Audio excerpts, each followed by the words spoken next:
Baru é um espadachim de meia-idade que dirige um dojo no meio do nada e leva uma vida pacífica. Um dia, enquanto está treinando, seu pai se vira para ele e diz que gostaria muito de ter alguns netos para cuidar. Já faz anos desde que Baru assumiu como instrutor do dojo, mas continua tão solteiro quanto antes. Baru responde que tem estado ocupado demais com o dojo da família para pensar em ter filhos, mas seu pai insiste que ele deveria pelo menos tentar. Ele até sugere que Baru deveria tentar conquistar uma de suas alunas para se casar, mas por motivos éticos ele recusa. Esse dojo está na família de Baru há gerações, e ele tem trabalhado diligentemente como instrutor desde que assumiu o lugar do pai. Um dia, ele sonhou em alcançar grandes feitos, como se tornar um famoso mestre espadachim, mas embora seja de fato um espadachim melhor do que a maioria, não acha que suas habilidades sejam dignas do título de mestre. Ainda assim, considera-se um bom professor, já que muitos de seus alunos se tornaram espadachins de sucesso após se formarem. Quando o treino do dia termina, Baru vai para casa jantar com os pais, mas seu pai continua insistindo para que ele se case logo. O pai de Baru até pede ajuda à esposa para pressioná-lo a encontrar uma esposa, mas ela diz que essas coisas levam tempo e não é preciso apressar. No entanto, ela também espera que Baru lhe dê um netinho. Baru engasga um pouco com a comida, porque isso é mais fácil de dizer do que fazer, especialmente considerando que ele nem sequer tem namorada. E não é como se uma garota bonita fosse simplesmente aparecer na porta dele. Poucos segundos depois, alguém bate a porta e Baru abre, encontrando uma garota bonita em pé. Ela o cumprimenta como mestre e, ao olhar mais de perto, Baru percebe que ela é uma de suas ex-alunas, a Lucia Citrus. Baru a convida para entrar e oferece uma xícara de chá para que possam conversar. Ele se lembra de Lucia como uma aluna talentosa quando a treinou, mas nunca poderia imaginar que ela se tornaria comandante da Ordem Real dos Cavaleiros. Então, Baru pergunta por que ela veio visitá-lo. A Lucia explica que parte de seu dever como comandante dos cavaleiros é treinar novos recrutas, então ela mesma decidiu recomendar Baru como instrutor especial de espada. Ela até conseguiu uma aprovação imperial, e veio informá-lo das boas notícias. Baru nunca pediu para ser instrutor imperial, então considera recusar a oferta, mas seu pai o adverte que pessoas podem ser executadas por desobedecer ordens imperiais. A Lucia garante que ele não será morto se recusar, mas provavelmente enfrentaria consequências severas, então seria melhor aceitar. Ela já tem uma carruagem esperando para levá-los à capital, então podem partir agora, e no dia seguinte ela explicará os detalhes do novo trabalho. Baru mal consegue acreditar que a Lucia espera que ele vá embora naquele momento, mas seu pai já está totalmente de acordo com a ideia e deseja boa sorte, dizendo para ele arrumar uma esposa enquanto estiver na capital. Na verdade, o pai de Baru até diz que a Lucia seria uma ótima esposa para ele, mas Baru pede para parar com esse tipo de comentário porque está deixando a Lucia desconfortável. Além disso, há uma diferença de idade muito grande entre eles para formarem um casal, mas a Lucia murmura que não se importaria. Mesmo assim, Baru decide aceitar a proposta e acompanha a Lucia até a capital. Enquanto estão sentados na carruagem, Baru nota que a Lucia ainda está usando a espada que ele lhe deu. Essa é uma espada que Baru oferece a todos os alunos que se formam no dojo, e a Lucia tem cuidado da sua com muito zelo desde que a recebeu. Baru fica feliz em ver que ela valoriza tanto seu presente, mas acha que aquela espada não é boa o bastante para uma comandante dos cavaleiros. Ele diz que ela poderia conseguir uma melhor com qualquer outro ferreiro, mas a Lucia insiste que aquela espada é perfeita para ela. Baru presume que ela esteja tão apegada à espada porque, como seu antigo mestre, ela ainda acredita que tudo que vem dele é superior. Porém, ele se vê apenas como um espadachim comum, e nunca se imaginou como um instrutor especial. Nesse momento, a Lucia comenta, animada, que o mestre caipira das espadas finalmente está indo para a capital. Baru não faz ideia de quem ela está falando, porque ele não é caipira e, com certeza, não é mestre espadachim. Mas ela diz que ele é bem conhecido no mundo da esgrima. Ele treinou dezenas de alunos que se tornaram espadachins lendários e aventureiros, então é quase uma lenda viva, mesmo que ele não goste muito do apelido que ganhou. Baru acha a história interessante, mas está convencido de que só a Lucia o vê como um mestre espadachim.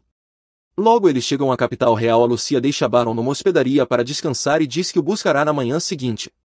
No dia seguinte, ela o leva até o castelo e o apresenta à Ordem dos Cavaleiros. Ela informa a todos os recrutas que Baru é tão forte que nem ela seria páreo para ele, então eles devem se sentir honrados por ter um homem tão habilidoso como o professor. No entanto, alguns cavaleiros acham que Baru não merece estar numa posição tão alta, e um deles parece particularmente incomodado com isso. Pouco tempo depois, Baru está conversando com a Lucia pelos corredores, e ela o parabeniza por ter se tornado oficialmente um instrutor especial. Ela explica que ele só precisa comparecer 3 ou 4 vezes por mês para treinar os recrutas, então isso não deve interferir muito com as aulas normais no dojo. Nesse instante, uma garota aparece correndo até Baro, tão animada em vê-lo novamente que mal consegue se conter. O nome dela é Karuni, e ela foi aluna do dojo de Baro há 2 anos. Ele se lembra que o sonho dela era entrar para a Ordem dos Cavaleiros, então fica feliz em vê-la. Karuni realmente conseguiu, embora ainda seja apenas uma aprendiz, então ainda tem muito trabalho pela frente antes de se tornar uma cavaleira de verdade. Dito isso, ela está feliz por poder treinar novamente com Baro, e o mesmo vale para Lia. Mais tarde naquele dia, Baro volta para casa, mas ao abrir a porta, descobre que mais um de seus alunos veio visitá-lo. Seu nome é Handrid, e ele veio apresentar sua esposa e o filho recém-nascido. Baro fica feliz em ver que Handrid está indo bem, mas seu pai o interrompe e diz que Baro não deveria voltar para casa até ter uma esposa e um filho como Handrid.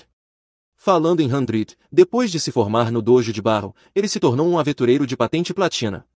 Mas agora que tem um filho, quer se aposentar e voltar para a vila. A patente platina é bem difícil de alcançar, então Baro fica surpreso com Handrid por querer desistir disso tão facilmente. Por outro lado, ser aventureiro é um trabalho perigoso, e provavelmente ele não quer arriscar enquanto tem um filho para cuidar. Enquanto está ali, Handrid promete fazer o seu melhor para administrar o dojo, mas Baro não faz ideia do que ele está falando. O pai de Baro diz que, como Handrid tem uma boa habilidade, ele pode assumir como instrutor do dojo, o que significa que Baro não precisa mais ficar por ali. Em outras palavras, o pai está expulsando Baro, mesmo ele sendo o dono da casa.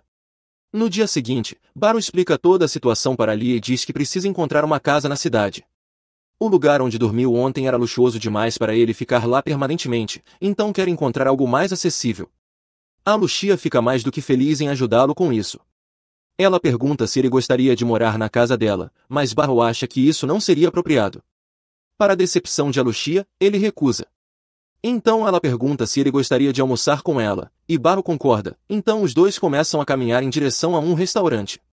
No entanto, enquanto andam, alguém chama a Lucia de sem vergonha por estar andando com um homem pela cidade e chamá-lo de mestre. A garota e a Lucia parecem ter uma história desagradável entre si, e a garota acha um absurdo que uma orgulhosa comandante dos cavaleiros esteja andando com um homem qualquer. Baro estava tentando esconder o rosto para evitar conflitos, mas a garota quer ver seu rosto, então ela puxa sua máscara. Assim que reconhece Baro, ela também o chama de mestre. Baro fica confuso porque não faz ideia de quem ela seja, então ela o relembra de que se chama Serena e que ele uma vez a salvou e ensinou a usar uma espada. Demora um pouco para Baro lembrar, mas ele finalmente recorda de ter encontrado uma garota ferida 20 anos atrás.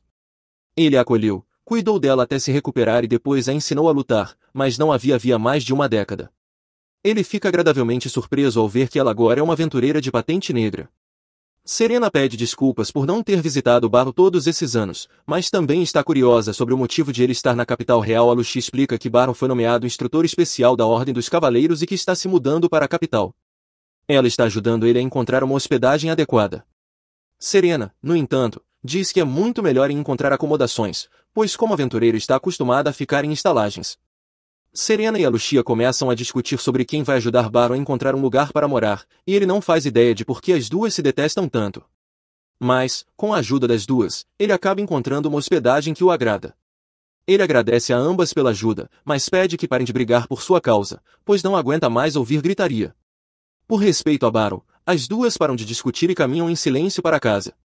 Baro as observa da janela e, embora não possa dizer que vai gostar de toda a agitação da vida na cidade, acha bom ter tantos de seus alunos por perto para cuidar dele.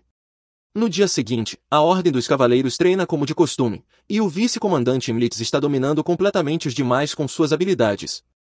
Após derrotar seu parceiro de treino, a Lucia faz um anúncio e informa a todos que houve uma mudança na programação. Em vez de uma vez por semana, Baro começará a instruí-los a partir de hoje, então ela espera que todos se esforcem mais do que nunca. Baro diz que está feliz por estar ali, mas antes de começar a primeira lição, Imlitz se aproxima e diz que tem algo a declarar. Para ser instrutor especial da Ordem, Baro precisa possuir certo nível de força, então Imlitz o desafia para um duelo. Imlitz não está tentando ser desrespeitoso, só quer ter certeza de que Baro é bom o suficiente para o cargo. E como vice-comandante, ele tem o direito de pedir um duelo, então a Lucia autoriza. Baro gostaria que ela parasse de concordar com as coisas por ele, mas já que foi desafiado, não tem escolha a não ser se preparar. Imlitz acha que a Lucia só tem uma boa opinião sobre Baro porque ele foi seu instrutor quando ela era criança, mas isso não quer dizer que ele seja adequado para o cargo. Então Imlitz quer provar isso derrotando Baro agora. Baru concorda com Emlitz, ele mesmo acha que talvez não seja bom o suficiente para o cargo, mas sabe que seria ruim para a reputação de Alushia se o homem que ela recomendou fosse derrotado facilmente. Então ele decide dar o seu melhor.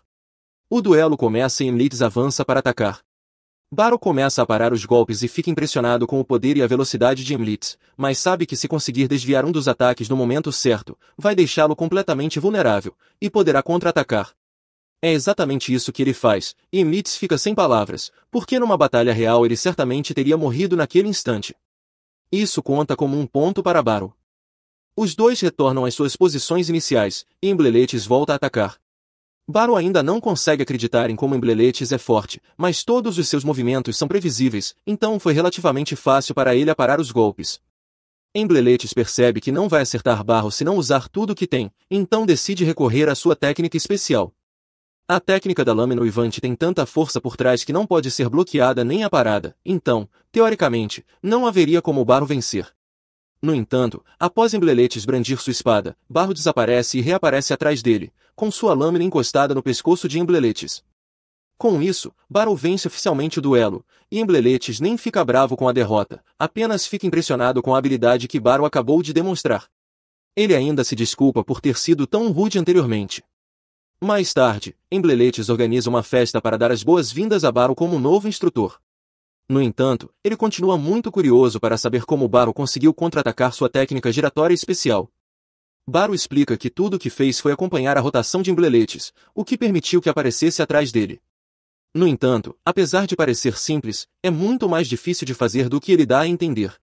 De qualquer forma, Embleletes está animado para treinar sob a supervisão de Baru, e os outros também. Já se passou uma semana desde que Baru se tornou instrutor ali, e enquanto dois dos cavaleiros treinam juntos, ele se aproxima para lhes dar alguns conselhos. Ele observa como eles lutam e, embora a técnica com a espada seja decente, acha que precisam melhorar o controle de distância. Baru demonstra que, se você se concentrar demais na espada do oponente, ele pode se aproximar sem que você perceba. Pode não parecer muita coisa, mas em uma luta real, meio passo pode ser a diferença entre vitória e derrota. Para Baru, era apenas um conselho básico, mas com o jeito que todos observam, parecia que ele havia acabado de fazer o discurso do século. Desde seu duelo com Embleletes, os cavaleiros tratam cada palavra de Baru como se fosse sagrada, e ele admite que isso facilitou muito seu trabalho. Quando o treino termina, Baru se senta para descansar e Embleletes lhe entrega uma toalha para secar o suor. Poucos minutos depois, Karuni se aproxima de Baru e pergunta se ele tem planos para depois. Ele não estava planejando fazer nada, então Karuni se oferece para lhe mostrar a cidade. Agora que pensa nisso, Baru percebe que ainda não teve oportunidade de conhecer Baltren, então aceita a proposta, e Karuni corre empolgada para trocar de roupa. Enquanto isso, Alushia está ocupada em uma reunião com oficiais reais, entregando um relatório sobre o estado da Ordem dos Cavaleiros, especialmente com o novo instrutor especial contratado recentemente. Alushia garante que Baru superou todas as expectativas, e como não há mais nada a discutir, a reunião é encerrada. Disseram a ela que, se quisesse continuar desenvolvendo sua esgrima, não deveria se tornar capitã dos cavaleiros por causa da burocracia. Mas o único motivo pelo qual aceitou o cargo foi porque precisava de uma posição de poder para trazer Baru à capital. Quando era criança, os pais de Alushia a levaram ao dojo de Baru para aprender a se defender, e desde o momento em que o conheceu, ela percebeu que ele era uma pessoa gentil. Depois de se juntar ao dojo, Baru a fazia praticar golpes de espada e pular sobre tocos de árvores para treinar a mobilidade. Ele também a submetia a treinos básicos de força, seus métodos podiam parecer pouco ortodoxos, mas logo Alushia se sentia confortável com uma espada nas mãos. Um dia, Baru a convidou para uma batalha simulada. Ela aceitou animada, ansiosa para mostrar tudo o que havia aprendido. No entanto, quando o combate começou, ela não conseguiu encontrar nenhuma abertura na postura de Baru. Como cresceu aprendendo com ele, Alushia achava que todos os instrutores de espada eram tão bons quanto ele, mas um dia Baru os levou para uma batalha simulada contra outro dojo, e ela percebeu que estava errada. O oponente dela estava cheio de aberturas e era impaciente como uma criança. Ele a atacava sem qualquer estratégia, e como era de se esperar, Alushia o derrotou facilmente. Depois da luta, Baru e seus alunos voltaram ao dojo, e ele ficou feliz por eles terem enfrentado estilos diferentes de luta. Alushia então perguntou se o dojo de Baru era melhor que a média, mas ele respondeu que não gostava de pensar dessa forma. Mesmo que tenham vencido a batalha simulada, o mais importante era o que aprenderam com a experiência, não a vitória ou a derrota.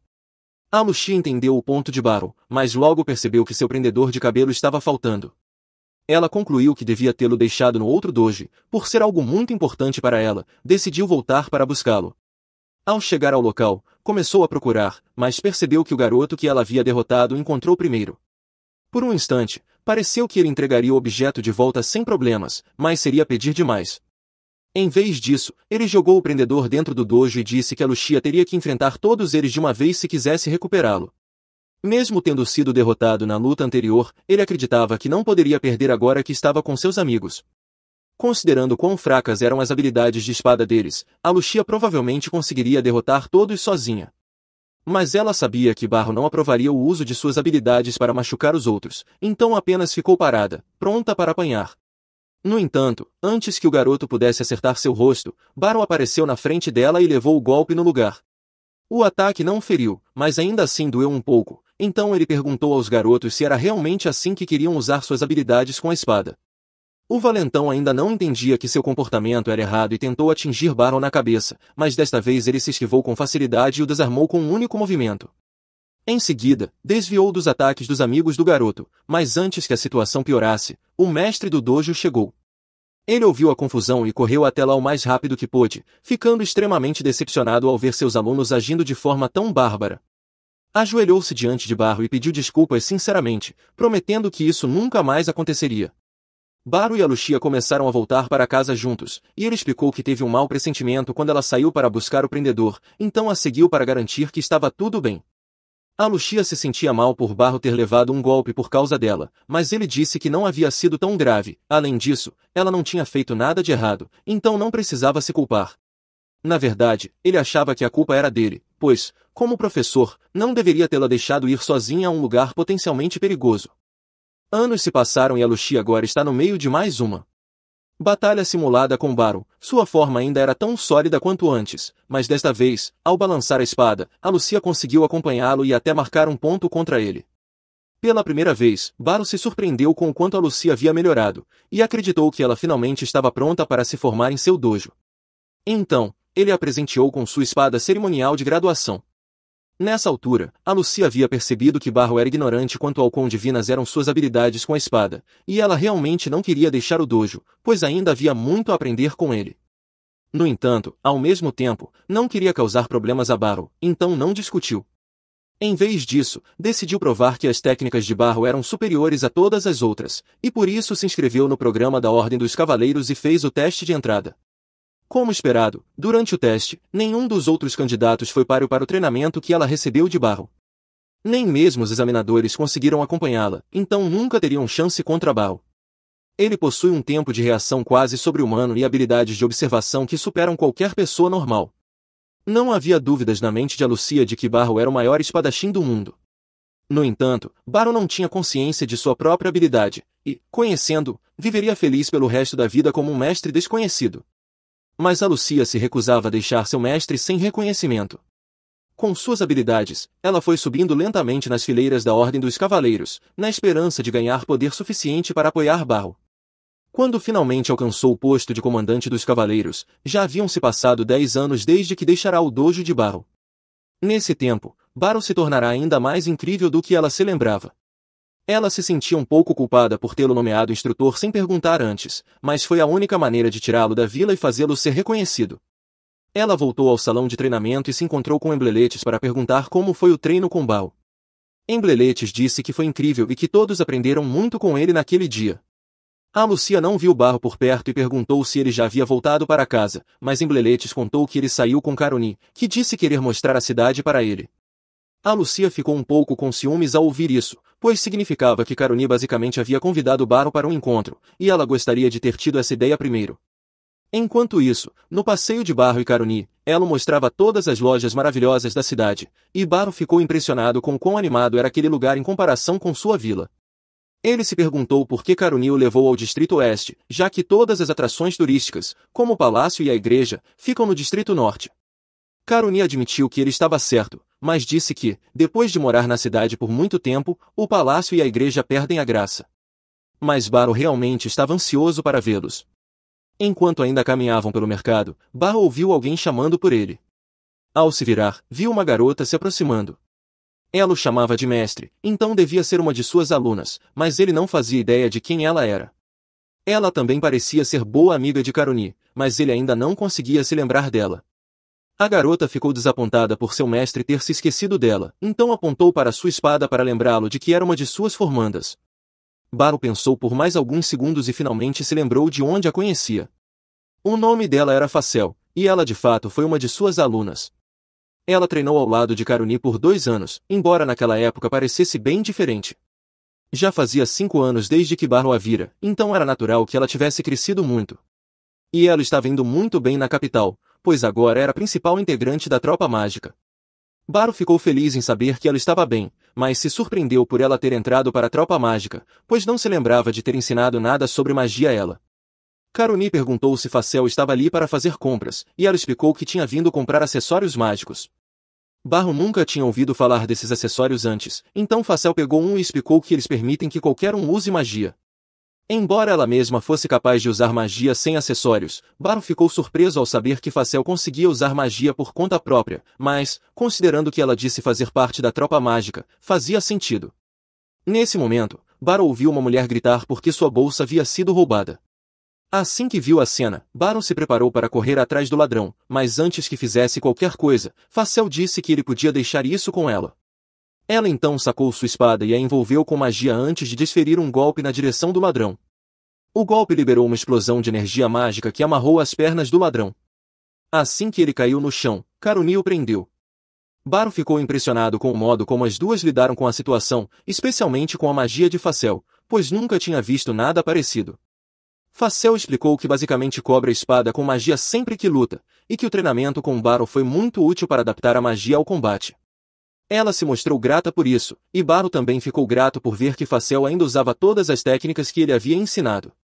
Na manhã seguinte, Baru acordou cedo para dar uma caminhada pela cidade, mas enquanto caminhava, ouviu alguém chamando seu nome. Ele se virou e encontrou uma garotinha parada ali.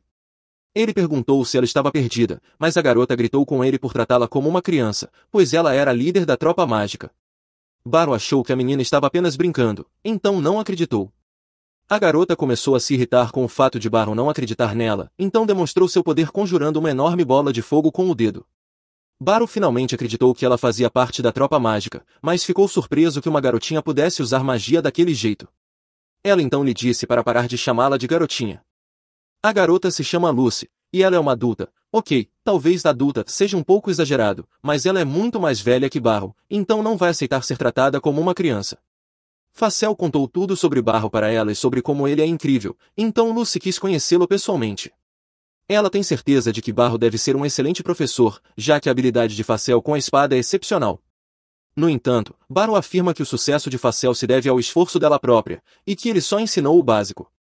Baru caminhava com Lucy por educação, mas ela eventualmente o leva para uma área aberta. Qualquer gamer saberia exatamente o que isso significa. Lucy é apaixonada por sua magia e treina todos os dias para melhorar o máximo possível. Porém, ela não tem ninguém digno para praticar, mas como Baru é um mestre espadachim lendário, ela acha que ele será um bom desafio. Antes que Baru possa responder, ela tenta acertá-lo com uma rajada de fogo, mas ele salta para trás a tempo de desviar. Baru preferiria evitar lutar completamente, mas do jeito que Lucy está olhando para ele, parece que ela não vai deixá-lo ir até que ele lhe ofereça uma luta de verdade. Então ele saca sua espada e se prepara para enfrentá-la. Lucy então lançou uma enorme bola de fogo contra ele, obrigando-o a desviar e correr pelo campo de batalha, esquivando cuidadosamente de cada ataque flamejante que ela lançava. As bolas de fogo continuavam a chover, mas Baru as desviava ou parava com facilidade.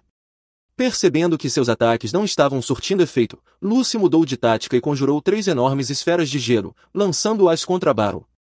Apesar do tamanho, ele as cortou ao meio com um único e rápido golpe de espada. Ao testemunhar a incrível habilidade de Baru com a espada, Lucy ficou ainda mais empolgada com o duelo. Baru, no entanto, queria encerrar logo a luta, então correu na direção dela, tomando cuidado para não machucá-la de verdade, planejando usar o cabo da espada para apenas deixá-la inconsciente.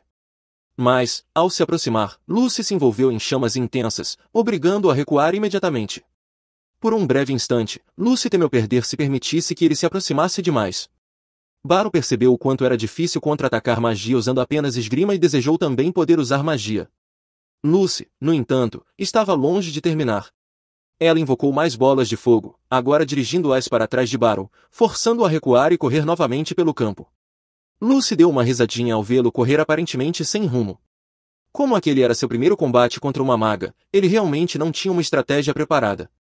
Eventualmente, a chuva de bolas de fogo cessou, dando a Barrow um momento para respirar.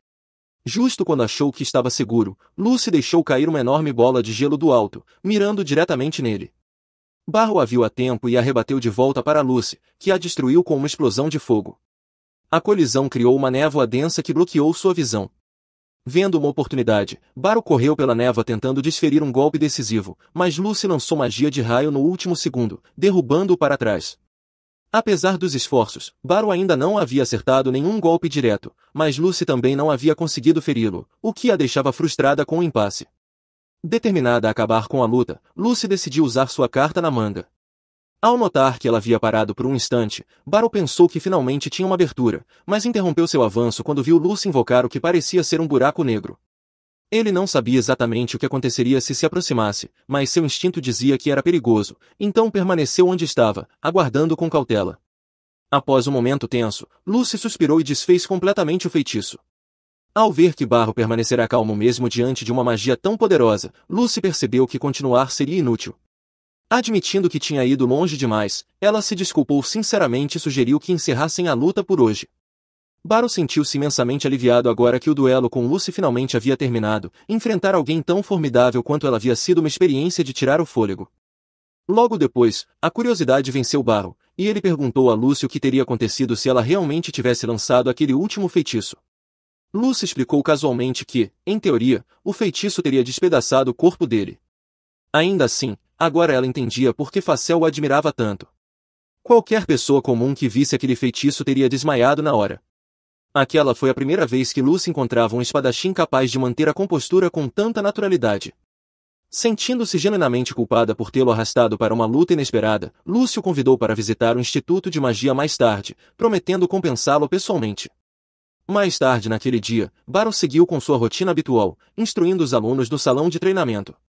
Durante seu intervalo, ele esbarrou por coincidência com Facel no corredor, que tinha vindo entregar poções de cura do Instituto de Magia.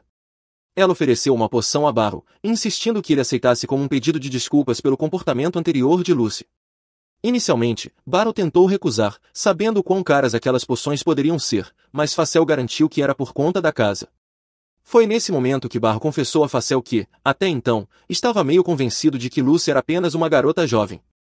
Facel riu e esclareceu que Lucy usava magia para manter uma aparência jovial, a idade real dela era um completo mistério. Ainda assim, Barrow achava incrível que alguém tão pequeno pudesse conter tanto poder. Ele confessou que genuinamente temeu por sua vida durante o duelo e que não desejava enfrentar outro mago tão cedo. Facel garantiu que Lucy era uma exceção rara, a maioria dos magos não conseguia lançar feitiços com tanta velocidade ou continuidade como ela fazia. Ela estava confiante de que Barrow seria capaz de lidar facilmente com um mago comum. Nesse momento, a Lucia chegou interrompendo a conversa. Ela informou a Barrow que ele havia acabado de receber uma solicitação especial. Intrigado, Barrow a seguiu até outra sala, onde encontraram Serena esperando. Ela explicou que a Guilda dos Aventureiros havia pedido especificamente para que Barrow organizasse sessões especiais de treinamento para os aventureiros mais novos, ajudando-os a se preparar para a primeira exploração em uma masmorra. A menção de aventureiros novatos despertou velhas memórias em Barrow, lembrando de seus próprios sonhos de juventude. Uma vez, ele mesmo aspirava a se tornar um aventureiro, animado com a ideia dos tesouros valiosos encontrados em masmorras. Mas esse sonho não durou muito, ele foi esmagado por monstros já no primeiro dia e voltou para casa com o ego despedaçado, e foi assim que sua carreira de aventureiro chegou ao fim. Barrow compartilhou suas preocupações com Serena e a Lucia, apontando que ser aventureiro era uma ocupação perigosa. Mas foi exatamente por isso que o queriam encarregado do treinamento dos novatos. Elas garantiram que todos os preparativos necessários já tinham sido providenciados e que a tarefa não interferiria em seu cargo atual como instrutor especial. Em outras palavras, não havia nada impedindo que ele aceitasse. Ainda assim, a decisão final era dele. Por isso, Sharena sugeriu que ele fosse até a Guilda dos Aventureiros e discutisse o trabalho diretamente com o mestre da guilda. Como a guilda ficava próxima, Sharena o levou até lá imediatamente. Ao entrar no escritório do mestre da guilda, Barrow ficou surpreso ao encontrar Lucy já sentada no sofá esperando por ele, como se fosse a coisa mais normal do mundo. Acontece que ela soube da oferta de trabalho e, como era muito próxima do mestre da guilda, correu até lá no momento em que ouviu falar sobre o assunto, ansiosa por outra batalha. Logo depois, o mestre da guilda, Nidus, se apresentou calorosamente, após ouvir tantos elogios sobre Baru vindos de Serena e Lucy. Nidus estava absolutamente convencido de que haviam escolhido o candidato perfeito. Baru tentou lembrá-lo de que ainda não tinha aceitado o trabalho, mas Nidus alegremente ignorou seus protestos. Em seguida, Nidus fez um gesto em direção ao seu assistente, Megan, instruindo Baru a conversar com ele sobre os detalhes do trabalho. No entanto, antes de discutir qualquer coisa, Megan quis esclarecer alguns pontos importantes. Ele perguntou a Baru se ele já tinha experiência como aventureiro. Baru respondeu honestamente que não, o que levou Megan a questionar se ele era realmente qualificado para instruir novos aventureiros. Internamente, Baru se sentiu aliviado com o ceticismo, esperando que isso servisse como desculpa para não aceitar o trabalho. No entanto, as dúvidas de Megan imediatamente irritaram Serena e Lucy, que haviam recomendado fortemente Baru. Megan explicou calmamente que não estava questionando a reputação de Baru por desrespeito, apenas queria garantir a segurança dos aventureiros, especialmente considerando os recentes relatos de atividade incomum de monstros. Magnus compreendeu as preocupações de Megan e perguntou o que Baru precisaria fazer para provar seu valor. Após pensar um pouco, Megan declarou que, se Baru conseguisse vencer um duelo contra Serena, que possuía uma prestigiosa classificação negra, ele reconheceria suas qualificações. Serena concordou entusiasmadamente com a proposta, não deixando espaço para Baru recusar. Vendo que todos estavam de acordo, Nidus decidiu organizar o duelo imediatamente. Pouco depois, Baru e Serena já estavam frente a frente no campo de treinamento, cercados por uma grande multidão entusiasmada. Todos estavam ansiosos para ver a lendária Serena em ação e descobrir quem era seu oponente. A própria Serena mal conseguia conter sua empolgação, animada com a oportunidade de cruzar espadas com seu mestre mais uma vez. Quando Serena era apenas uma criança, ela e seus pais estavam viajando com uma caravana de mercadores. Durante a jornada, porém, a caravana foi atacada por uma fera que destruiu a carruagem. Em um ato desesperado para salvar a filha, seus pais a jogaram de um penhasco próximo, fazendo dela a única sobrevivente daquele trágico dia. Quando finalmente recuperou a consciência, a primeira coisa que viu foi Baru parado sobre ela. Ele a levou gentilmente para sua casa, cuidando cuidadosamente de seus ferimentos. Assim que ela começou a se recuperar, ele começou a fazer algumas perguntas suaves. Ela conseguiu dizer que seu nome era Serena, mas no momento em que ele mencionou seus pais, ela rapidamente entrou em pânico. Percebendo seu sofrimento, Baru disse para esquecer as perguntas e apenas descansar até estar pronta. Sem ter para onde ir, Baru procurou seus próprios pais para saber se eles estariam dispostos a deixá-la ficar com eles, pelo menos até encontrarem um novo lar para a garota. Seus pais concordaram com alegria, e a partir daquele momento, Serena praticamente se tornou parte da família. Inicialmente, ela teve dificuldades para se abrir e se sentia insegura naquele novo ambiente. Mas, certa manhã, ela viu Baru treinando diligentemente com sua espada do lado de fora. Notando seu interesse, Baru a convidou calorosamente para se juntar a ele, sentindo que aquilo poderia ajudá-la a sair de sua concha. A partir de então, Serena passou o máximo de tempo possível treinando ao lado de Baru, que a ensinava pacientemente os fundamentos da esgrima. O laço entre os dois só cresceu a partir dali. Dia após dia, Serena começou a se tornar mais extrovertida e confiante. Uma manhã, enquanto Baru se preparava para as aulas em seu dojo, encontrou Serena já esperando do lado de fora, espada em mãos, ansiosa para treinar. Com um sorriso, ele a convidou para participar da aula, satisfeito ao ver o quanto ela levava o treinamento a sério. Serena havia se afeiçoado profundamente a Baru e a sua família e teria ficado feliz em permanecer ali para sempre. Eventualmente, no entanto, uma família apareceu disposta a adotá-la. Baru e seus pais acreditavam que mudar-se com essa nova família seria o melhor para o futuro de Serena, então a encorajaram gentilmente a ir. Mas, no fundo, Serena realmente não queria partir, ainda assim, não queria ser um fardo para Baru. Por isso, agradeceu sinceramente por tudo e, a contragosto, seguiu seu caminho. Vários anos depois, Serena já era uma aventureira habilidosa com classificação ouro. Durante uma missão de escolta, sua caravana foi emboscada por um grupo de bandidos liderados por um espadachim famoso por suas habilidades mortais. Seu companheiro de equipe a alertou para ter cautela, mas antes mesmo que ele terminasse de falar, Serena já havia pulado destemidamente na batalha, derrotando todos os bandidos com facilidade. Havia dois motivos principais pelos quais Serena havia escolhido tornar-se uma aventureira. Em primeiro lugar, ela era movida pelo desejo de impedir que outros passassem pela mesma tragédia que ela havia vivido. Em segundo lugar, queria honrar tudo que Baru lhe ensinou, colocando suas habilidades em prática. Agora, com a oportunidade de duelar contra seu antigo mentor depois de 20 longos anos, ela estava determinada a mostrar o quanto havia evoluído. Baron não estava exatamente empolgado com o duelo, mas o entusiasmo no rosto de Serena era inegável. Como seu antigo mestre, ele sentia que era seu dever proporcionar-lhe uma luta memorável. Quando a luta começou, Serena se lançou para a frente, desferindo uma enxurrada implacável de golpes rápidos e precisos com sua espada. Seus movimentos eram incrivelmente velozes, mas Baron os acompanhava com facilidade, impedindo que ela acertasse sequer um golpe. A empolgação de Serena apenas crescia à medida que lutavam, adorando cada segundo daquela chance de batalhar com toda a sua força, sem se segurar. Por sua vez, Baron se sentia genuinamente orgulhoso de ver o quanto Serena havia crescido. Estava claro que ela havia se dedicado inteiramente ao treinamento desde que partirá. Mas ela ainda não era perfeita, ele notou uma leve rigidez nos golpes de sua mão esquerda. Era algo sutil, mas suficiente para que ele pudesse explorar com precisão.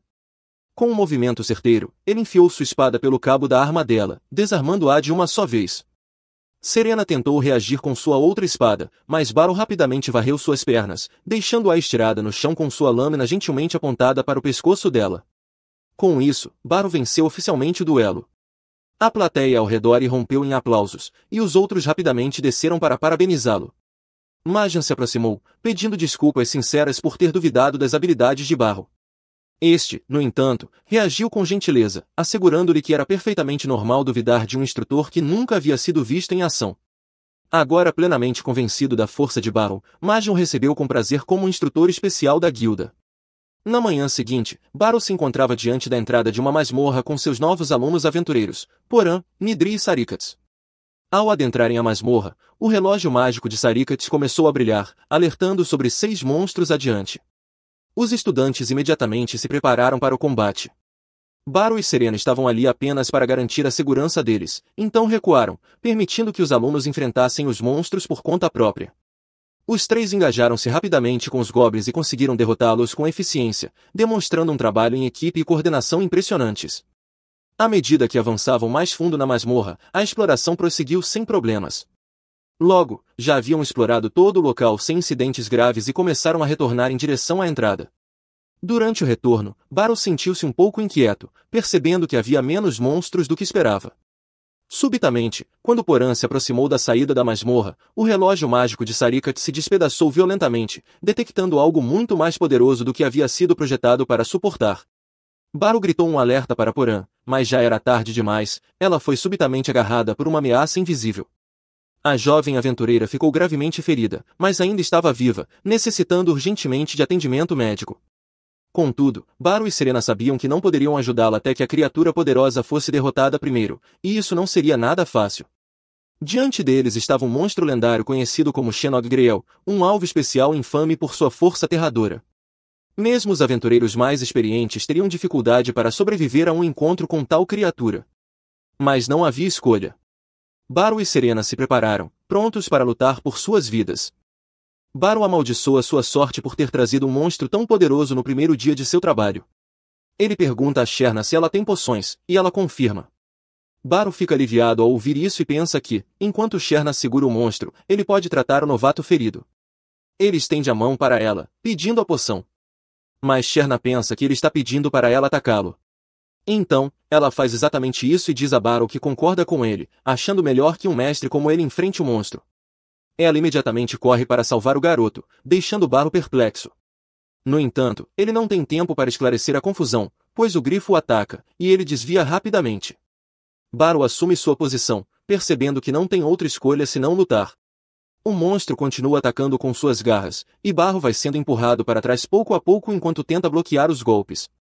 Ele de repente encontra uma abertura e atinge a perna do monstro, mas é tão difícil para sua espada cortar que ele percebe que estará morto se um único golpe atingir.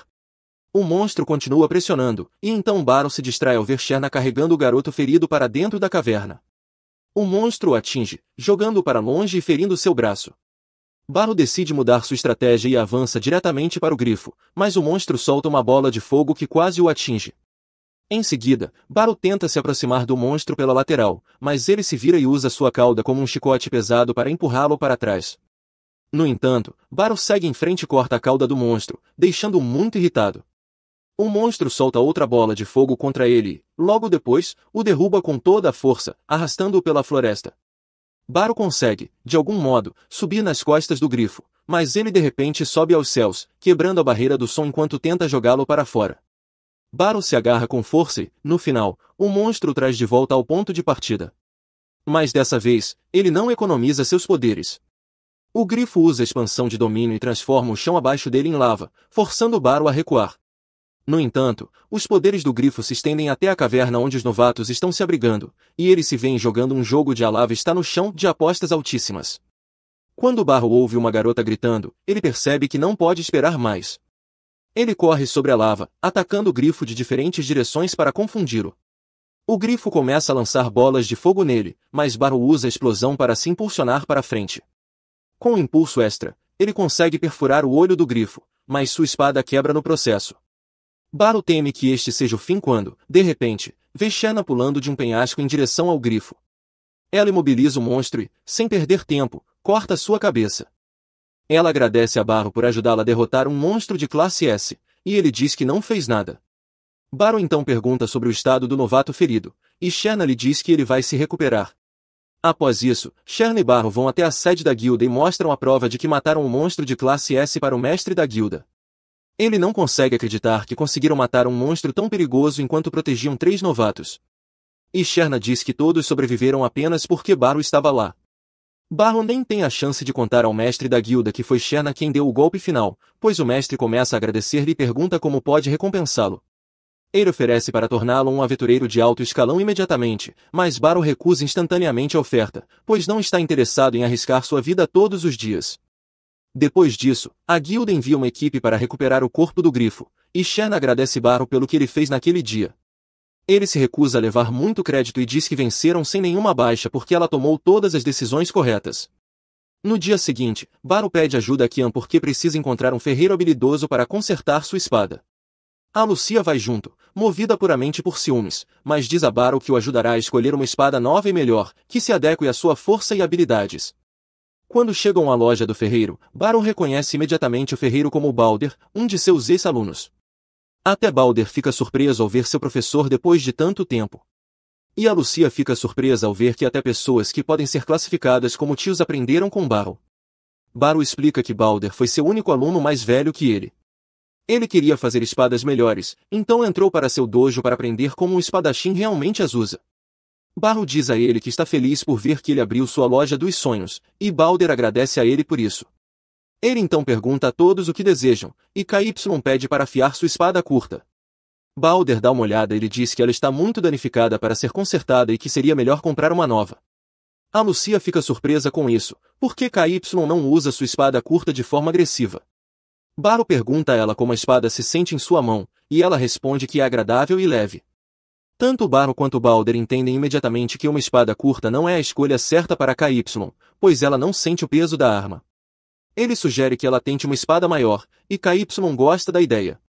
Então, ela decide comprá-la. Depois disso, Baro começa a procurar uma espada que se encaixe nele, e a Lucia sugere que ele mande fazer uma sob medida. Ele diz que não quer nada tão sofisticado, e nesse momento, Shanna entra na loja também. Como de costume, ela e a Lucia começam a trocar farpas uma com a outra, e Baro tenta impedir. Ele pergunta a Shanna o que ela está fazendo ali, e ela imediatamente coloca a perna do grifo que mataram no dia anterior sobre a mesa, pedindo a Balder para fazer uma espada longa para Baro com ela. Baro diz que não pode aceitar, pois foi ela quem derrotou o monstro, mas Shanna se recusa a ouvir qualquer lógica. Ela diz que ele perdeu sua espada por causa dela, então ela deve dar-lhe uma nova. Balder também a apoia, e no final, Baro tem que aceitar a espada. Balder fica bastante animado por fazer uma espada a partir de uma parte de um monstro de classe S e pede uma semana para dar o seu melhor. Baro não vê problema nisso e diz que é hora de sair da loja. Mas então, Kieren pede para ele treiná-la para usar a espada grande corretamente. Ele a leva para o campo de treinamento e ensina como balançar a espada sem ser sobrecarregada por seu peso, e depois vai até o bar local para tomar uma bebida. Ele sai do bar de bom humor, mas, enquanto cruza a rua, uma ladra tenta roubar sua bolsa. Baro rapidamente a pega em flagrante, mas a ladra usa um feitiço de fogo para escapar. Ela vai para o esconderijo de uma gangue local e lhes entrega todo o dinheiro que roubou naquele dia. Os bandidos ficam desapontados porque é menos do que o habitual e reclamam que ela está relaxando. Mas o chefe deles sabe que a garota não vai fazer isso porque precisa ganhar o seu sustento. A garota, chamada Mui, fica em silêncio durante essa conversa, mas então percebe que deixou cair seu pingente, que foi pego por Barro. No dia seguinte, dentro da arena de treinamento, Kiruni continua praticando com sua recém-adquirida espada longa, enquanto Emblelet duela com Barro do outro lado do salão. Até agora, Emblelet não conseguiu acertar nenhum golpe em Barro. Então, ao avançar para um ataque final, ele finge um golpe de cima para baixo, mas rapidamente redireciona sua lâmina para a parte média do corpo de Barro. Barro reconhece o movimento inteligente, mas ainda consegue contra-atacar perfeitamente, deixando Emblelet derrotado mais uma vez. Emblelet expressa sua gratidão pela lição, e Barro o elogia por ter melhorado tanto em tão pouco tempo. A manobra foi quase impecável, mas ainda não rápido o suficiente para superar os reflexos de Barro. Nesse momento, Emblelet lança um olhar para Kiruni e comenta como foi corajoso da parte dela mudar abruptamente para uma arma completamente nova, acrescentando que ela demonstra um potencial considerável. Além disso, é crucial que a Ordem dos Cavaleiros aumente suas habilidades de combate para enfrentar o notório grupo de bandidos conhecido como a Mão Sombria do Crepúsculo. Esses ladrões têm causado grandes transtornos na capital, o que levou a Guarda Real e a Ordem dos Cavaleiros a iniciarem uma investigação. Assim que localizarem o esconderijo dos ladrões, pretendem invadi-lo imediatamente e capturar todos os membros. Como precaução, precisarão de toda a força que puderem reunir, e Kiruni possui uma força impressionante. Naturalmente, Emblelet acredita que Barro sozinho seria mais do que capaz de derrotar os ladrões do crepúsculo, mas prefere não incomodá-lo com tarefas banais como essa. Ele assegura que a Ordem dos Cavaleiros pode lidar com a luta sozinha, o que está perfeitamente bem para Barro, já que ele não estava muito interessado em se envolver mesmo. Ele nunca lidou com criminosos comuns antes e não pretende começar agora.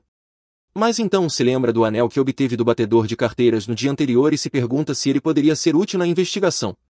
No entanto, no momento em que Kiruni vê o anel em sua mão, ela presume imediatamente que Barro está planejando dá-lo a alguém. E Emblelet parece concordar.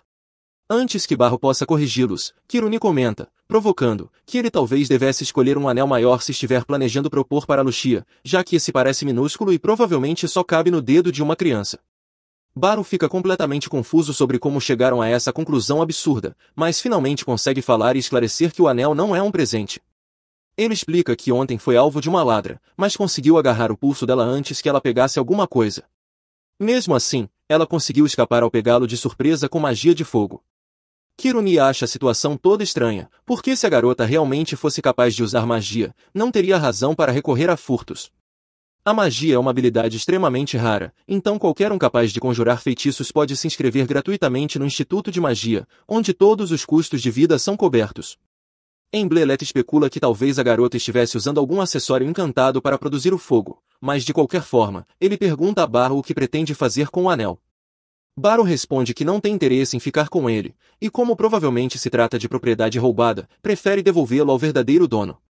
Se for esse o caso, Emblelet o aconselha a deixar o anel na recepção da Ordem dos Cavaleiros.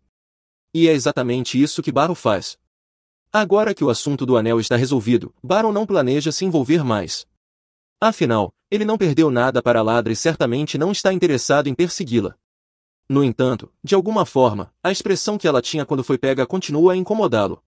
Enquanto caminha pela cidade mais tarde, Barro decide procurar opções de moradia locais, já que não pode realisticamente viver para sempre em uma estalagem. Mas os preços quase o fazem desmaiar de susto. Tecnicamente, ele pode pagar com o salário fornecido pela Ordem dos Magos, mas ainda é muito dinheiro para gastar.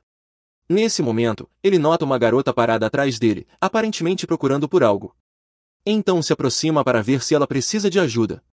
Mas assim que consegue ver melhor o rosto dela, ele a reconhece imediatamente como a garota que tentou roubá-lo na noite anterior.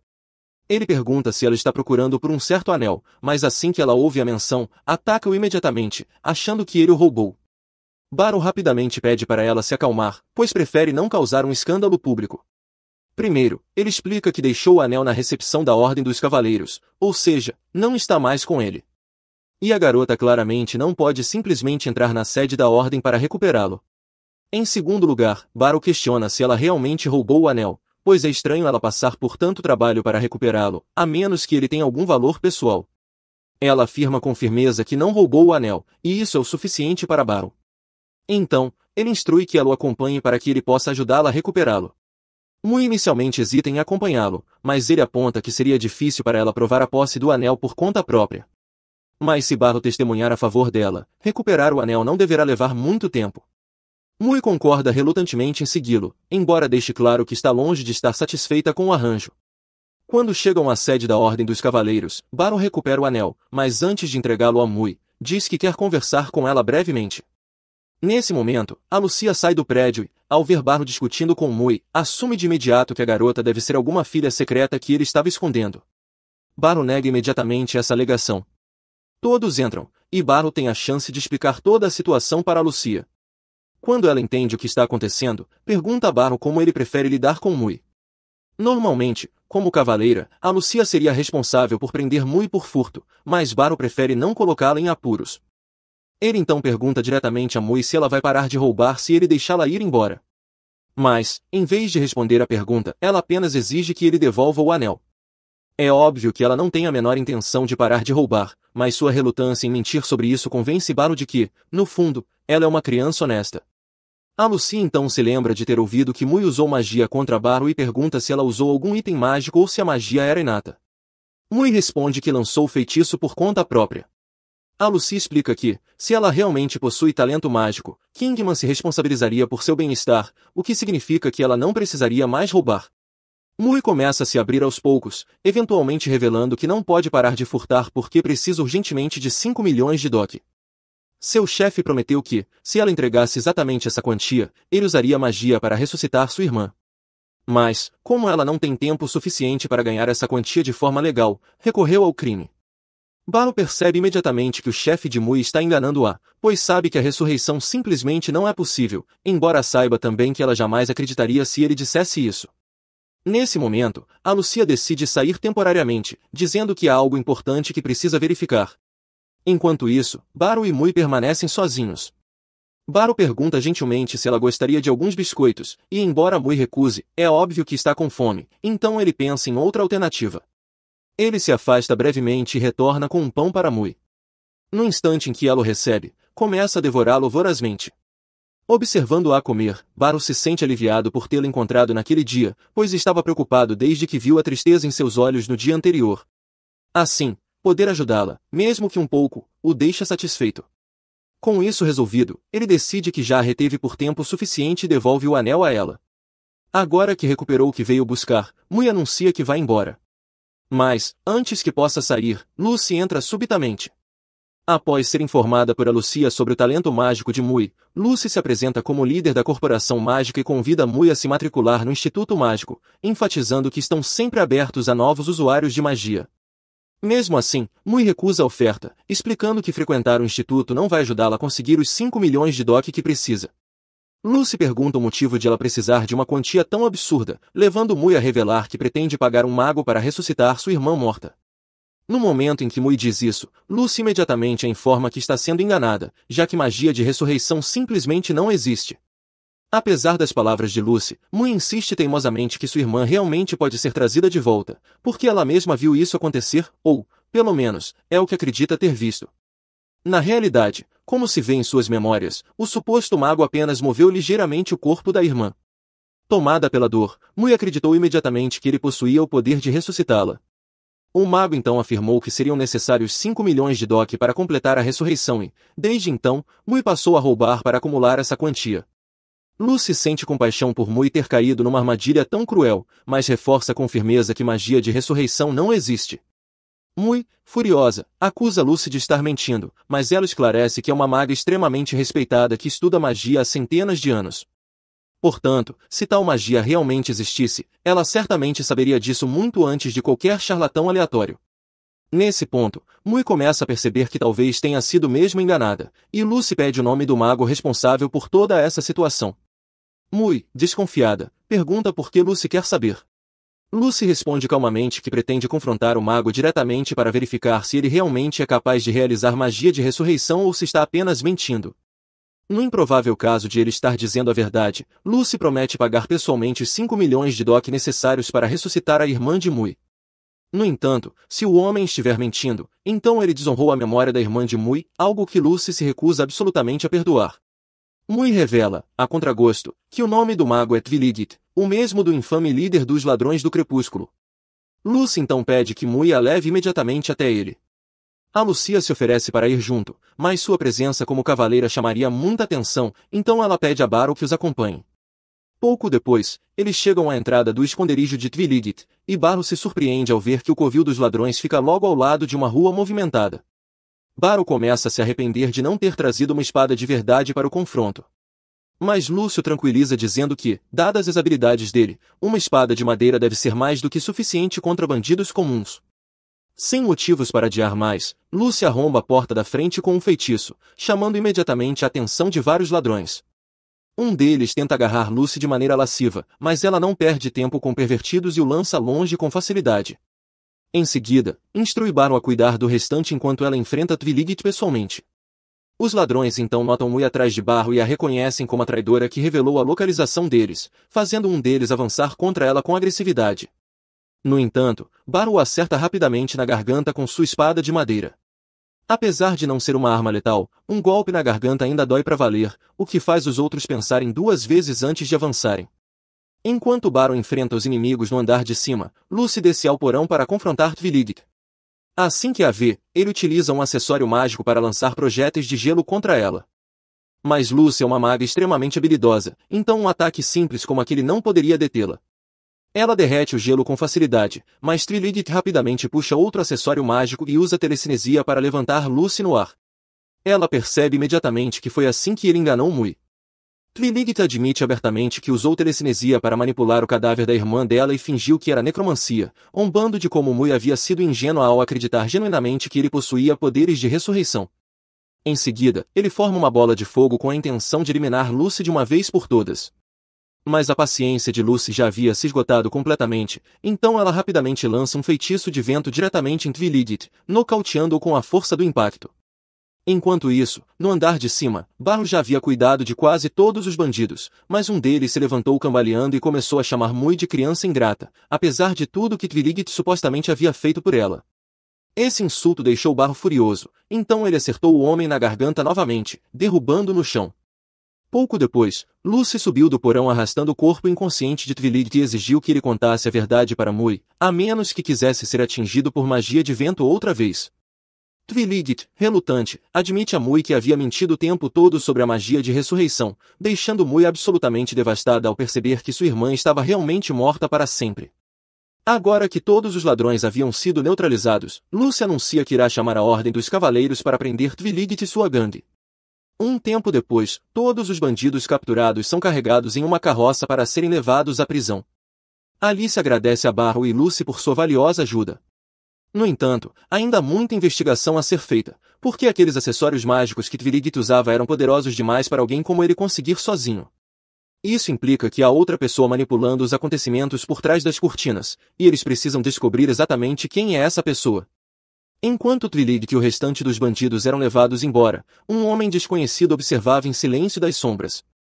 A figura encapuzada então estende a mão em direção à carroça, e de repente o corpo de Twiligit começa a brilhar por dentro, momentos antes de sofrer uma morte agonizante. Mais tarde, o homem encapuzado relata ao seu superior que Twiligit foi silenciado com sucesso graças ao dispositivo mágico implantado nele, eliminando qualquer possibilidade de que seus planos fossem revelados. O Papa ficou satisfeito com a notícia, já que planejava usar os cadáveres reunidos por Twiligit para criar sua própria versão de um milagre. E ele não pretendia deixar nada atrapalhar suas ambições. No dia seguinte, depois que Barrow termina o treinamento com os cavaleiros, a Lucia se aproxima dele e sussurra que precisam conversar em particular. Ela o leva para seu escritório e revela que o mago chamado Twiligit morreu enquanto era levado para a prisão. Eles encontraram restos de um dispositivo mágico dentro dele que causou uma explosão.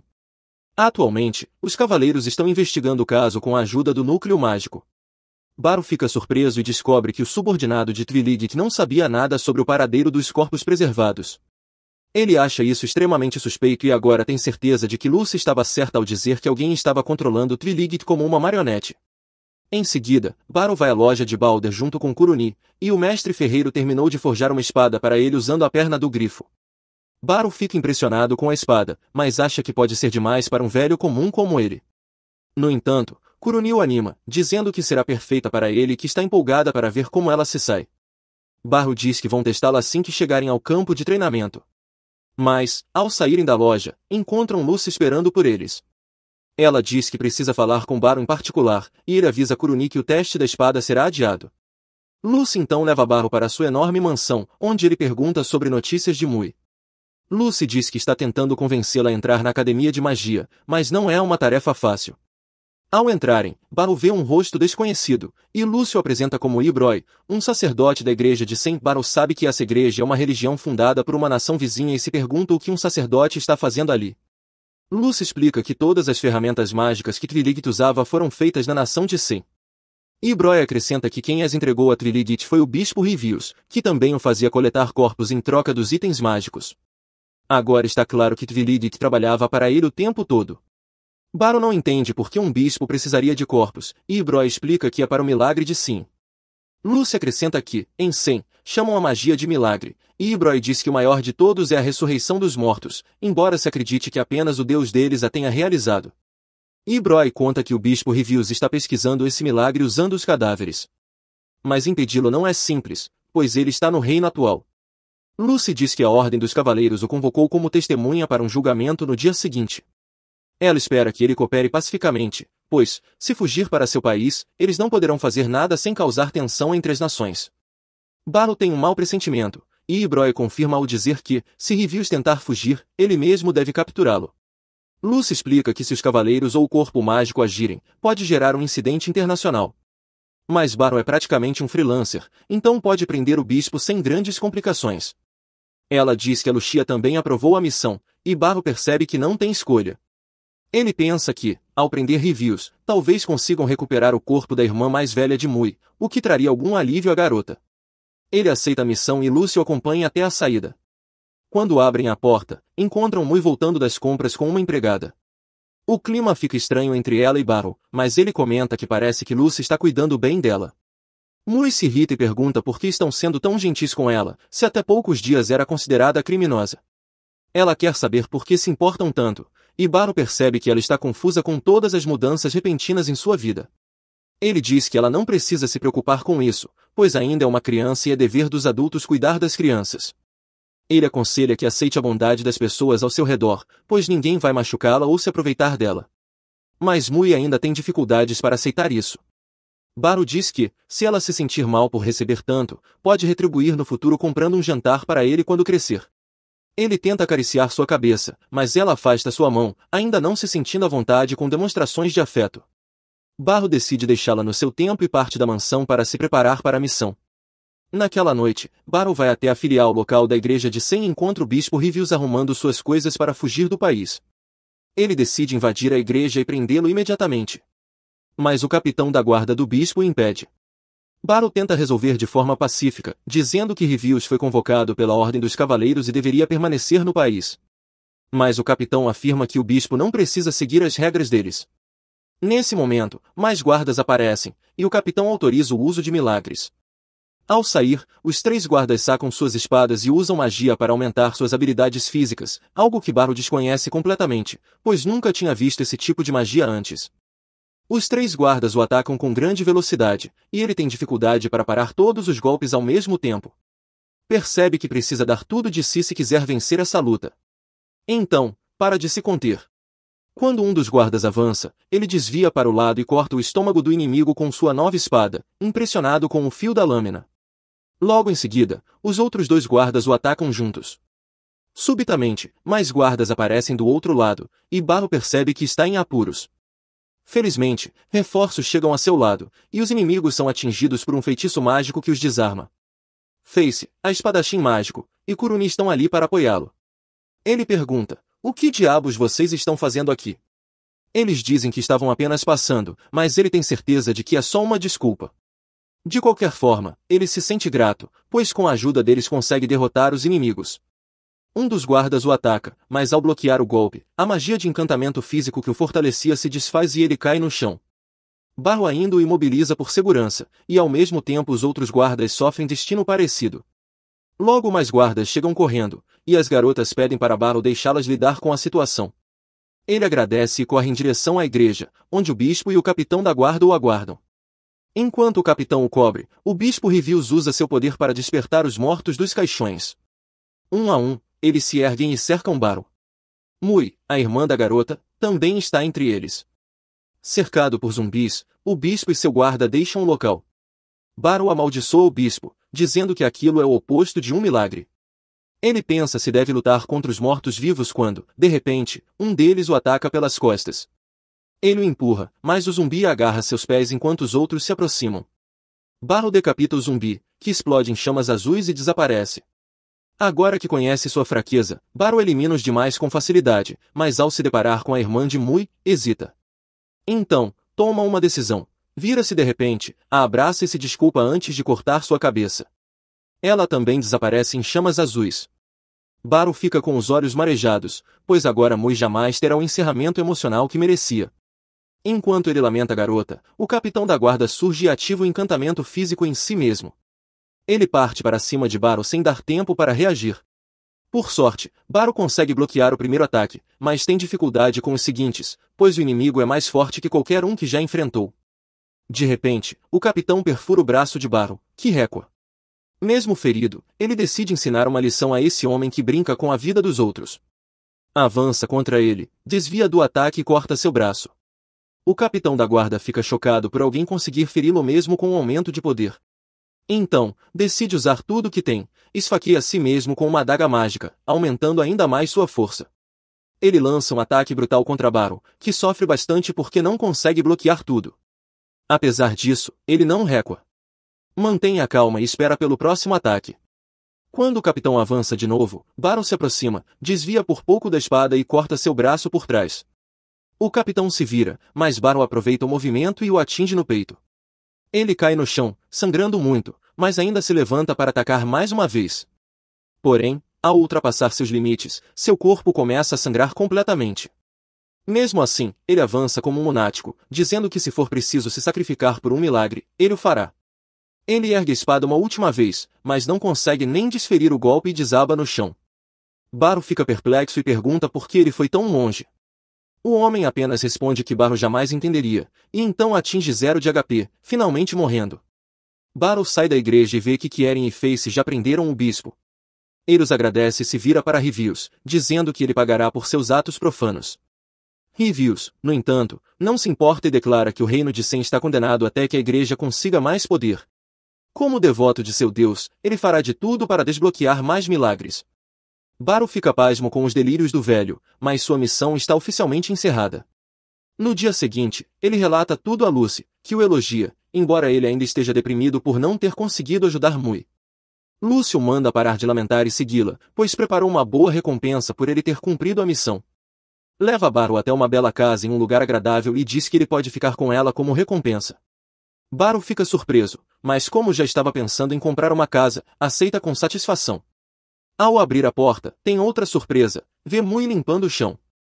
Ele pergunta o que ela está fazendo ali, e Lucy responde que ela vai morar ali de agora em diante.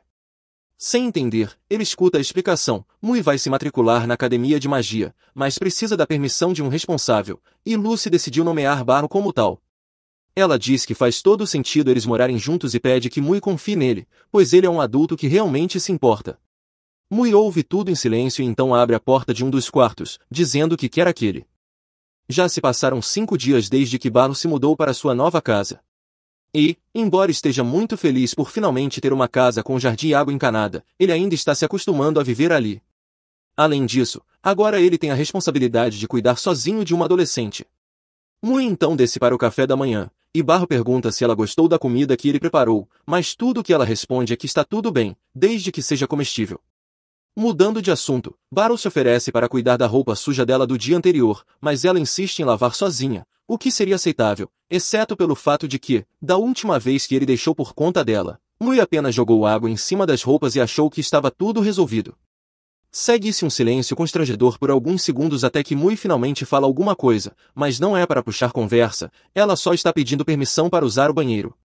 Baro lembra ela que aquela também é sua casa, então não há necessidade de pedir permissão para coisas assim. Mui diz que entendeu e promete que não vai mais pedir permissão, mas pelo tom dela, Baro tem a sensação de que isso ainda pode virar um problema mais tarde. Baro já trabalhou com muitos adolescentes da idade de Mui antes, mas cuidar de um é uma situação completamente diferente. Vai ser difícil viverem juntos se ela continuar sempre tão na defensiva. Então ele precisa encontrar uma maneira de se aproximar dela. Ele se lembra de que Karumi e Facel adoram espetinhos do mercado, então compram para Mui e pergunta se ela gosta. Ela responde que sim, mas sua expressão não demonstra muito entusiasmo. Como parte de seu plano de se conectar mais com Mui, Baru sugere que eles vão juntos ao teatro assistir a uma peça. Ele pergunta se ela gostaria de ir com ele, e ela aceita. Os dois assistem à apresentação e, depois, conversam um pouco sobre o espetáculo, o que já é um bom primeiro passo em direção a um vínculo. Na manhã seguinte, Mui sai para seu primeiro dia de aula, e Baru a acompanha para demonstrar apoio. Ela diz que não é necessário, mas Baru insiste que, como seu guardião, ele precisa pelo menos visitar a escola uma vez, embora não esteja particularmente interessado no Instituto de Magia. Logo eles chegam à entrada do instituto, que é bem maior do que Baru imaginava, então talvez leve um tempo até descobrirem para onde ir. Nesse momento, uma mulher se aproxima e pergunta se eles são a nova aluna transferida e seu guardião. Baru confirma que sim, e a mulher se apresenta como Kanara, explicando que é uma das professoras do Instituto de Magia. Ela se oferece para mostrar o local, e Baru agradece pela ajuda, já que estava completamente perdido. Enquanto caminham pelos corredores, Kanara pergunta quem recomendou Mui e Baru ao instituto, e Baru diz que foi Lucy. Kanara fica surpresa ao ouvir que foi a própria diretora do instituto quem os convidou. Com esse tipo de recomendação, Mui não precisa fazer o teste de aptidão e pode se matricular imediatamente. Kanara então pergunta se Mui já escolheu sua especialização mágica, mas nem ela nem Baru sabiam que isso era uma exigência. Kanara explica que a magia possui diversos sistemas e que a maioria dos magos tem áreas em que são melhores ou piores, então Mui precisa escolher uma para se especializar. Mui responde que a única coisa que consegue fazer é criar chamas. Então Kanara sugere que magia ofensiva pode ser a mais adequada para ela, embora Baru ainda não entenda totalmente o que isso significa. Kanara continua explicando que a magia se divide em 5 categorias: ofensiva, defensiva, cura, aprimoramento e magia utilitária. Como produzir chamas é classificado como magia ofensiva, por isso Kanara fez a sugestão. Com a especialização de Mui decidida, Kanara pergunta se ela prefere morar nos dormitórios da escola. Nem Baru nem Mui sabiam que havia dormitórios, então Kanara se oferece para mostrar, e eles aceitam. Kanara guia Baru e Mui pelos dormitórios femininos, e o lugar é enorme. Há um refeitório que serve 3 refeições por dia, banhos e quartos individuais mobiliados para cada aluna.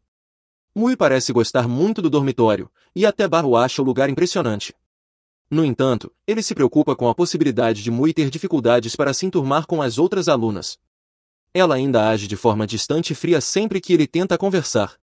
Por isso, Baru acha que talvez seja melhor que ela continue morando em casa por mais algum tempo. Contudo, de repente ele se dá conta de que talvez ela esteja agindo assim porque ele é um homem mais velho, e que talvez ela consiga se relacionar melhor com pessoas de sua própria idade. Enquanto voltam para casa, eles passam por uma lanchonete de salsichas que está fazendo uma promoção. Baru pergunta se Mui gostaria de almoçar ali. Mui não se opõe, mas quando entram, o lugar está lotado de fãs de salsicha, e não há espaço para sentar. Justo quando Baru considera ir embora, alguém o chama. Ele olha ao redor e vê Shiriena acenando para ele. Ela diz que ele pode sentar em sua mesa, e Baru aceita o convite. Eles se juntam a Shiriena, e enquanto estão ali, Baru aproveita para agradecê-la mais uma vez pela nova espada, que o ajudou muito recentemente. Shiriena diz que não foi nada demais, mas fica curiosa sobre a garota que o acompanha, então pergunta quem ela é. Baru responde que é uma situação complicada, mas, resumidamente, Mui agora é sua filha e está morando com ele. Shiriena quase cospe a bebida ao ouvir isso, mas logo se recompõe e pede desculpas pela reação. Nesse momento, a comida chega, e enquanto comem, Baru pergunta o que Shiriena tem feito ultimamente. Ela explica que tem ocorrido muitas caçadas a monstros perto da capital nos últimos dias, principalmente porque uma delegação de Sefenit virá visitar em breve.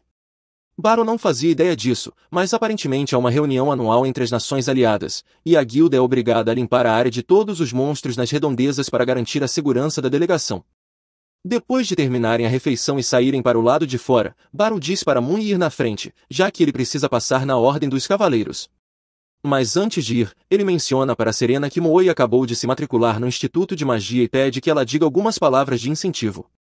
Serena fica surpresa ao saber que Mu tem habilidades mágicas e se aproxima, dizendo que ela precisa se esforçar bastante, pois os outros alunos do instituto são muito competitivos. E agora que Baru é seu guardião, ela não pode ficar para trás. Mu responde casualmente que já sabe o quão forte Baru é, mesmo sendo um velho. Mas ao ouvir Mu chamar Baru de velho, Serena se irrita. Está prestes a explodir, mas Baro intervém a tempo de acalmá-la antes que ela diga algo ofensivo. Serena se desculpa pelo descontrole, mas quer que Mui entenda o quanto Baro é incrível. Mui admite silenciosamente que já sabe disso. Depois, Mui se despede e vai para casa, deixando Baro um pouco surpreso, pois parecia que ela havia se afeiçoado um pouco a Serena durante a conversa. Serena comenta que acredita que Mui tem potencial. Embora ainda esteja sem polimento, ela é direta, e por isso tem um futuro promissor. Baro fica feliz em ouvir isso, mas para que Mui possa se desenvolver corretamente, ela precisa do ambiente ideal, e ele ainda não sabe se é melhor ela continuar morando com ele ou se mudar para os dormitórios. No pátio de treinamento, Baro conversa com a Lucia sobre Mui e pergunta se seria melhor ela ficar nos dormitórios da escola ou continuar morando com ele. A Lucia quase surta ao ouvir que Mui tem estado na casa de Baro, principalmente porque ninguém contou a ela, mas esse não é o ponto agora. Kiruni então se aproxima e diz que os dormitórios são ótimos porque não há necessidade de deslocamento e ainda oferecem comida gratuita todos os dias. Baro já conhece todas essas vantagens, mas ainda se preocupa que Mui possa ter dificuldades para se adaptar a viver com outras pessoas. Mlets então entra na conversa e diz que a única maneira de ela se acostumar com pessoas novas é convivendo com elas. A Lucia também opina e insiste que Mui deve ir para os dormitórios, mas não porque pensou muito nisso. Ela simplesmente não gosta da ideia de Mui continuar na casa de Baro. Naquela noite, Baro vai ao escritório de Lucy para ouvir sua opinião sobre o assunto. E logicamente, Lucy concorda que os dormitórios fazem sentido, embora tenha certeza de que Baro tem seus motivos para se preocupar tanto. Nesse momento, Facel entra para entregar um relatório para Lucy, já que está ali, Lucy decide perguntar também a opinião dela sobre os dormitórios. Facel diz que não há absolutamente nenhuma razão para não ficar nos dormitórios, pela praticidade, mas está curiosa sobre por que Lucy e Baro estão discutindo isso agora. Lucy lembra Facel sobre Mui, a garota que em breve entrará no Instituto de Magia, e Facel se recorda dela, já que talvez venha a ser sua instrutora. Baro fica confuso e pergunta o que ela quer dizer. Lucy explica que o instituto está atualmente com falta de professores. Então Facel foi nomeada instrutora graças ao seu talento excepcional. Facel fica bastante satisfeita consigo mesma e Baro sente orgulho de quão impressionante ela é, mas ainda precisa resolver sua questão com Mui. De repente, Baro se levanta e sai, pois tem muito em que pensar. Ele tem se esforçado ao máximo para dar uma boa vida a Mui como seu guardião e ficou feliz quando ela decidiu morar com ele. Mas também percebeu o quanto ela ficou empolgada ao ver os dormitórios, então entende qual é a escolha certa. Pouco depois, Baro retorna para casa com uma sacola de compras, e no momento em que a coloca no chão, Mui pergunta se ele pode ajudá-la com algo. Ela tem escutado um barulho estranho vindo da comoda já faz um tempo e não consegue descobrir o que é. Baro decide verificar, se abaixa para escutar atentamente e há mesmo um som vindo dali. Ele levanta a comoda e a move para o lado para ver o que está causando o barulho. Surpreendentemente, ele descobre um buraco na parede. Alguns momentos depois, alguns ratos disparam dali, e Nevi não se incomoda muito, já que conviveu com ratos a vida toda. Mas Baron, por outro lado, entra imediatamente em modo de combate, decidido a acabar com os ratos. Ele consegue expulsar um para fora, mas os outros dois são espertos e correm para debaixo da mesa, tornando impossível para Baron acertá-los com a vassoura. Rapidamente, Baron improvisa, tirando a camisa para tentar capturá-los, mas os ratos conseguem desviar de todos os seus ataques. Eventualmente, Baron perde a paciência e vira a mesa inteira, esmagando um dos ratos embaixo dela, restando apenas mais um para lidar. Ele o persegue até o banheiro, onde o rato começa a correr em volta da banheira, forçando Baron a tentar pegá-lo com as mãos nuas. Se fosse um humano, Baron o pegaria facilmente, mas como é um rato, ele não consegue prever seus movimentos e continua errando. O rato o evita com facilidade e até escala seu braço para escapar. Mas justo quando está prestes a fugir, Mui bloqueia o caminho criando uma pequena chama. Isso assusta o rato o suficiente para fazê-lo recuar, e essa breve hesitação é o que Baron precisa para pegá-lo no ar. Agora, o último rato foi capturado com sucesso, e Baron fica impressionado que Mui o tenha ajudado, mesmo não se incomodando com ratos. Depois disso, Baron pega um repelente emprestado de um vizinho para evitar que os ratos voltem, e então volta para a cozinha para começar a preparar o jantar. Ele começa a perceber que talvez Mui não seja tão distante quanto ele pensava inicialmente. Ela pediu ajuda a ele quando ouviu um barulho e até ajudou a capturar o rato, mesmo tendo dito antes que isso não importava. Se ela é capaz de cooperar dessa forma, talvez ele não precise se preocupar com sua adaptação à vida no dormitório. Nesse momento, Mui entra na cozinha e Baron a informa que o jantar ainda vai demorar um pouco. Mas então, inesperadamente, Mui se oferece para ajudar Barro a preparar a refeição, o que o deixa feliz, pois significa que ela está começando a se sentir confortável perto dele. Pouco tempo depois, Mui e Barro se sentam para jantar, e Barro agradece pela ajuda. Ela diz que não foi nada, mas que pretende melhorar suas habilidades culinárias para poder preparar o jantar sozinha em breve. Barro fica um pouco confuso, já que o dormitório da escola fornece todas as refeições, mas Mui diz que não quer se mudar para os dormitórios. Ela prefere continuar morando com Barro e ir de casa até a escola todos os dias. Barro tenta convencê-la de que seria mais prático morar no dormitório, mas Mui já tomou sua decisão. Barro a trata com tanta gentileza que ela quer retribuir de alguma forma, então pretende ajudá-lo sempre que puder. Barro fica sinceramente comovido ao perceber o quanto Mui o valoriza, e por isso concorda em deixá-la continuar morando com ele, se esse for realmente o desejo dela.